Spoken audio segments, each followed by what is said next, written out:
Muito bem, pessoal. Olá, eu sou o professor Almir Garcia Fernandes e nós vamos retomar hoje nossos estudos de Direito Civil, né, em especial o estudo de Direito das Sucessões.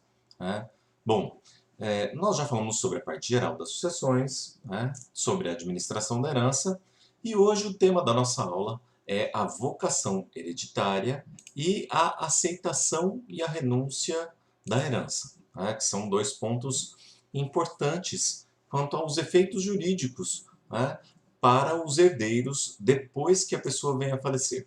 Nós já vimos, né, na aula anterior, que quando uma pessoa vem a falecer, pelo princípio de Sezin, os seus bens são automaticamente transferidos para todos os seus herdeiros. Tá? Entretanto, quem são esses herdeiros? Né?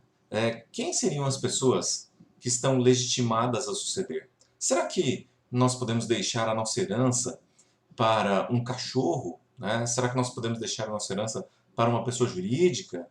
Ou será que nós podemos deixar a nossa herança para constituir uma pessoa jurídica? Bom, as respostas dessas perguntas, né, nós vamos começar a estudar agora com a vocação hereditária. Bom, em primeiro lugar, é importante nós deixarmos claro que vocação hereditária são aquelas pessoas que estão, né, legitimadas para suceder. Né? E quem pode suceder? Quem pode receber a herança? A primeira regra importante, tá, é que as pessoas naturais que podem receber a herança são aquelas pessoas que já tiverem nascido ou então que já tenham sido concebidas, né, porque o direito protege o nascituro desde a sua concepção, ou aquelas que já estiverem concebidas no momento da abertura da sucessão. Lembrando a todos que a abertura da sucessão ocorre, né, no falecimento, né, na morte biológica, acontece a abertura da sucessão. Então, todas aquelas pessoas que estiverem vivas nessa data, tá, ou então, primeira regrinha, ou então, que já estiverem no ventre, já estiverem concebidas, essas pessoas têm direito sucessório. Né? Essa situação, né, que foi imposta pelo Código gera uma dúvida muito grande. Né? Por quê? E as concepções in vitro? Será que uma pessoa, se deixou um material genético, né, e esse material genético foi implantado no útero da mãe depois da abertura da sucessão, será que essa criança que vier a nascer, esse nascituro, será que ele teria direitos sucessórios? E aí nós temos várias teorias, mas basicamente o entendimento que tem predominado, é que quando uma pessoa vem a falecer, se ela deixou só o seu material genético, como o espermatozoide no caso dos homens, os óvulos no caso das mulheres, nós não temos ainda uma concepção propriamente dita. Então, se eventualmente eu deixei o meu material genético, os meus espermatozoides congelados, para futuras inseminações, mesmo depois que eu viesse a falecer. Ou então uma mulher que deixou os óvulos congelados para futuras inseminações e depois ela veio a falecer, entende-se que essas pessoas que vierem a nascer posteriormente, por mais que contenham o material genético dos seus pais, não têm direito à herança. Só que aí nós temos uma dúvida gigantesca no direito sucessório, que são aquelas pessoas que já estão concebidas, ou seja, aquele processo de fertilização já aconteceu in vitro, aqueles embriões já estão prontos, já estão congelados, aguardando apenas a transferência para o útero. E nesse caso, como que ficaria? Por quê? Porque o conceito de concepção é a união da célula do espermatozoide ao óvulo. Uma vez que aconteceu essa concepção, então nós já temos aí direitos que são garantidos ao nascituro. Tá certo que o Brasil adota a chamada teoria da nidação, ou seja, os direitos do nascituro eles não são garantidos pura e simplesmente só com a concepção, mas sim com essa concepção que tenha capacidade de gerar uma vida, né? E para que essa vida seja gerada, ela precisa se fixar às paredes do útero, tá? Mas essa discussão é uma discussão muito complexa, né? E que ainda não tem uma solução definitiva. Bom, mas nós estamos falando basicamente das situações de sucessão legítima, ou seja, daquelas situações em que a pessoa faleceu sem deixar um testamento, né? E aí, aquela pergunta inicial, né? Será que nós poderíamos deixar a nossa herança para animais de estimação, por exemplo? Né? A resposta é não. Tá? Por quê? Porque na sucessão legítima podem suceder apenas, né, os nossos descendentes, os nossos ascendentes, o nosso cônjuge ou companheira, companheiro, tá? E os nossos colaterais até o quarto grau, e isso na linha consanguínea, tá? Ou no caso de adoção, parentesco civil.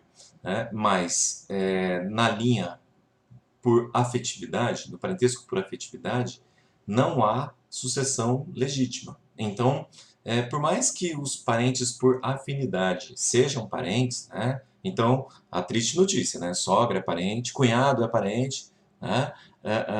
O primo da sua esposa ou do seu marido são seus parentes também. Por quê? Porque são parentes por afinidade. Né? O mesmo grau de parentesco que você tem com os seus pais, né? Você tem com os seus sogros, né? Por afinidade. O mesmo grau de parentesco que você tem com seus tios, né? Você tem com os tios da sua esposa por afinidade, ou do seu marido por afinidade. Tá? Então, esses parentes por afinidade, eles não herdam nada na sucessão legítima. Tudo muito bem. Ainda, o que é permitido transferir bens para pessoas diferentes destas pessoas, né, do parentesco consanguíneo é através da sucessão testamentária, ou seja, através de testamento. Aí, no caso de testamentos, né, é possível deixar os seus bens para uma quantidade bem maior de pessoas, até a sua sogrinha, né, se você quiser, tá? E até mesmo para pessoas que não foram concebidas ainda. Como assim não foram concebidas? Ora, você pode deixar em uma cláusula testamentária, ou pode haver uma cláusula testamentária, em que o beneficiário é uma pessoa que não foi concebida ainda. Nesse caso, né, essa cláusula testamentária de pessoa que não foi concebida, ela exige que o beneficiário da herança, né, ou seja, os pais dessa pessoa, né, que será concebida, devem acelerar a concepção dessa pessoa, porque essa cláusula vai ter validade só por 2 anos. Tá? Então, nós temos aqui, né, uma cláusula que beneficia uma pessoa não concebida, exigindo que os pais dessa pessoa façam a concepção pelo menos no prazo de 2 anos. É diferente de disposições fideicomissárias, tá? Porque no fideicomisso, tá, nessas disposições, nós temos que os beneficiários podem ter outras gerações. Tá? Nesse caso específico, é uma cláusula testamentária beneficiando uma pessoa que não foi concebida. Ok? Bom, nesse caso específico, se a pessoa, né, já estiver em concepção, né, ou se ela já estiver no ventre materno, aguardando o nascimento, e a sucessão já for aberta, o juiz vai nomear, né, para a administração desses bens uma figura especial chamada curador ao ventre. Tá? Então, aquela curatela de incapazes que tem lá do direito de família vai trazer todas as suas obrigações aqui para o direito de sucessões para essa figura chamada curador ao ventre, ou seja, uma pessoa responsável por administrar o patrimônio, né, do nascituro até que ele venha a nascer com vida. Essa pessoa pode ser a mãe ou o pai do nascituro? Pode, não tem problema nenhum. Tá?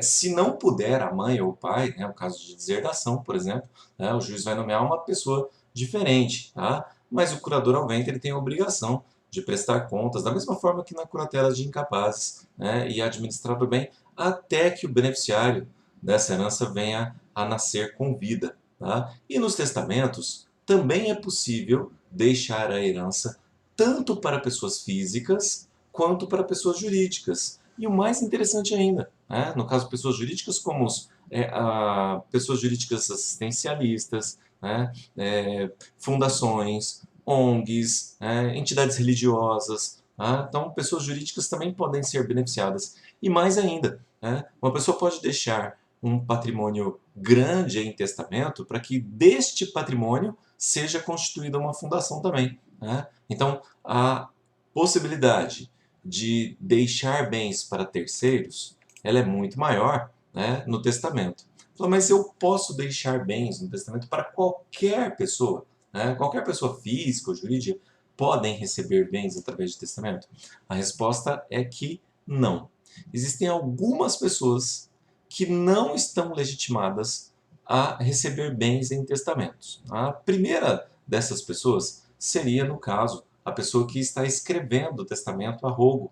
O que é escrever a rogo? Quando uma pessoa está impossibilitada de escrever, uma outra pessoa escreve para ela. Tá? Então, a pessoa que escreveu o testamento a rogo, né, o cônjuge dessa pessoa, o companheiro, ascendentes, irmãos, né, não pode ser beneficiário, da mesma forma como as testemunhas do testamento também não podem ser beneficiadas com o testamento, porque senão viciaria o depoimento testemunhal. Né? E mais ainda, as pessoas que vivem em concubinato com o autor da herança, né? E aí inclui-se também os ascendentes, descendentes, né, da pessoa que vive em concubinato, né? Também não estaria legitimado a receber nada em testamento, a não ser que o autor da herança já estivesse separado de fato há mais de 5 anos. Tá? Então, havendo separação de fato do autor da herança há mais de 5 anos, a concubina poderia receber esse testamento, porque nesse caso entender-se-ia que ela estaria vivendo uma situação de união estável e não de concubinato. Né? Lembrando que o concubinato é aquela união em que há um impedimento para o casamento, né? E quando a pessoa separou de fato há mais de 5 anos, essa situação de concubinato se converte em união estável. Tá? E há também o tabelião, né? Comandante, escrivão, né, que fez o registro do testamento, também não pode ser beneficiado, né, com esse testamento. Tudo bem? Tá? Essas são as regrinhas específicas, né, sobre a vocação hereditária. E mais ainda, uma última dúvida, né? Se eventualmente uma pessoa que não está legitimada para receber uma parte da herança, eventualmente for anotada no testamento, o que acontece se o testamento prever, né, a indicação de bens para uma dessas pessoas que estão proibidas de receber, por exemplo, uma testemunha?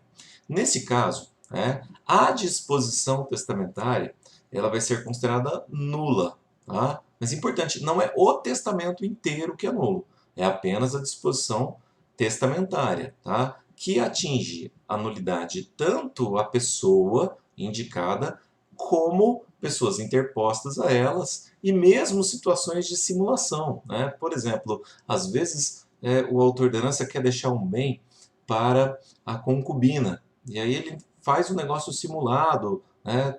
Convertendo isso como se fosse uma compra e venda para o irmão da concubina. Essa situação também pode ser anulada judicialmente. Tá? E temos então que a divisão da herança, né, se dá entre herdeiros legítimos, que são descendentes, ascendentes, cônjuge ou companheiro, e os parentes colaterais até o quarto grau, né, todos esses parentes na linha consanguínea, tá? E pessoas jurídicas, né, que já estejam constituídas ou que sejam constituídas. Muito bem?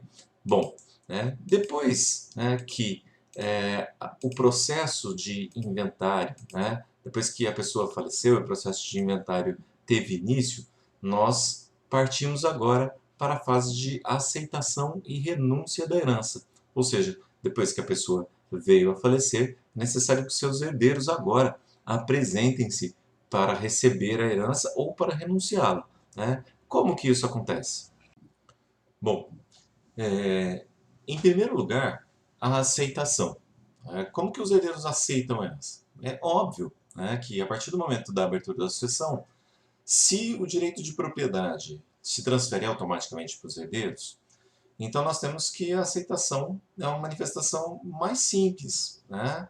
É o ato que o herdeiro vai, né, concordar com essa transferência patrimonial, né, do autor da herança, que pode ser feito de forma expressa, né, inequívoca, né, de forma escrita, verbal, pode ser de forma tácita, né, ou então pode ser de forma presumida, né, quando o legislador assim o determina, né, no caso de incapazes. Tá? A aceitação da herança é um negócio jurídico unilateral, tá? E de natureza não receptícia e retroativa ainda. Né? O que significa isso? Né? Significa que a manifestação da vontade depende apenas do herdeiro, né? Ele aceita se ele quiser, tá? E estes atos de aceitação, né, e aí vale tanto para aceitação quanto para renúncia de herança, eles têm caráter retroativo, ou seja, né, se o herdeiro aceita a herança 3 meses depois do falecimento do autor da herança, né, essa aceitação ela vai retroagir à data da abertura da herança. Da mesma forma, a renúncia. Né, se 4 meses depois da abertura da sucessão o herdeiro renunciou à herança, tá? Ele não tem 4 meses de responsabilidade, depois ele deixa de ter responsabilidade. Esse ato é retroativo. Isso significa que ele não tem responsabilidade sobre aquele patrimônio desde a data da abertura da sucessão. A aceitação também é indivisível, ou seja, o autor da herança não pode aceitar só uma parte da herança, tá? Ela é irrevogável depois de aceita, né, a herança não pode mais, o ato de aceitação não pode ser revogado, né, ele não pode mais desistir agora, né, se ele estiver desistindo, ele está fazendo uma doação, tá, e incondicional, tá, ou seja, essa aceitação não pode estar condicionada, né, a alguma coisa no processo sucessório, por exemplo. Tá? O herdeiro, né, que receber legados e herança tem uma pequena vantagem com relação a outros herdeiros. Tá? Por quê? Porque como ele está é, participando da sucessão, tanto na condição de herdeiro quanto na condição de legatário, ele poderá fazer uma escolha, ele poderá aceitar ou somente a herança ou somente o legado. Tá? Ele pode aceitar os dois ou pode renunciar aos dois. Mas ele tem o direito de escolher. Né? Ele pode aceitar o legado. Né? O que é legado mesmo? Legado é a sucessão de uma coisa individualizada. Por exemplo, um terreno. Um terreno é um legado. Né? Ou 1/3 dos bens que foram deixados pelo patrimônio, né, do autor da herança. Nesse caso, a herança. Né? Então, o autor da herança, né, quando ele deixa metade dos seus bens para uma pessoa, essa metade dos bens é herança. Se ele deixar uma casa, essa casa é legado. Tá? Então, se o herdeiro for chamado na condição de herdeiro ou de legatário, tá, ele poderá escolher qualquer uma das duas. Tá? Lembrando que, caso o herdeiro tenha praticado atos oficiosos de administração e conservação dos bens que compõem a herança, isso não é considerado, de acordo com o nosso Código Civil, como aceitação tácita. Como assim? Olha, é natural que depois que uma pessoa venha a falecer, os seus filhos vão organizar os bens. Né? Os seus filhos vão, de alguma forma, cuidar para que esses bens sejam transferidos. Tá? E essa organização de bens não será considerada uma aceitação tácita da herança. Tá? O herdeiro pode, eventualmente, né, transferir o seu direito hereditário, tá? Ele pode ceder gratuitamente o seu direito hereditário.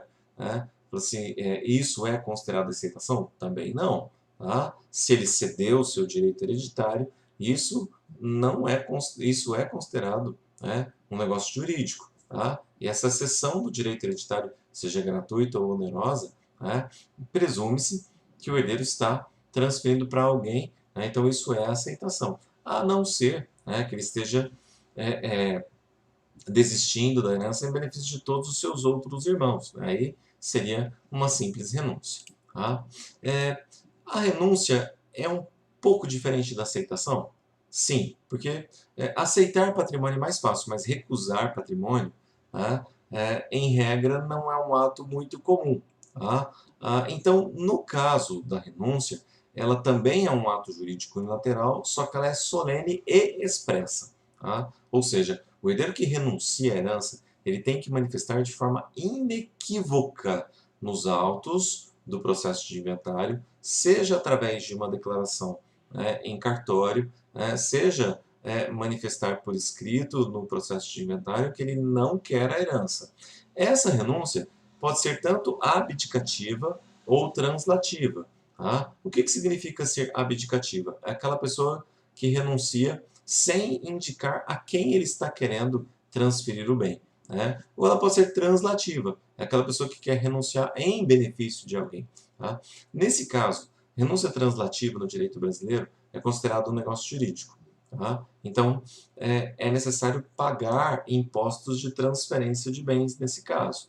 Né? A abdicativa não. No caso da renúncia abdicativa, renuncia para qualquer outros herdeiros. Tá? A renúncia também é irrevogável. Então, o herdeiro, se ele manifestou que ele renuncia à herança nos autos, ele não pode, depois de 2, 3 meses, voltar ao processo de inventário e falar: ah, mas agora eu quero. Falar: ó, infelizmente agora você perdeu. Tá? Se o herdeiro estiver renunciando de forma fraudulenta, o credor do herdeiro pode requerer judicialmente, né, para que ele seja intimado no processo de inventário a se manifestar. Se ele quer aceitar ou não, porque às vezes também o herdeiro fica enrolando seus credores, né? E se este herdeiro manifestar pela renúncia, o credor do herdeiro pode, né, requerer ao juiz, né, que seja feita uma aceitação de parte dos bens ou, né, de toda a herança daquele herdeiro que renunciou, especificamente quanto ao crédito.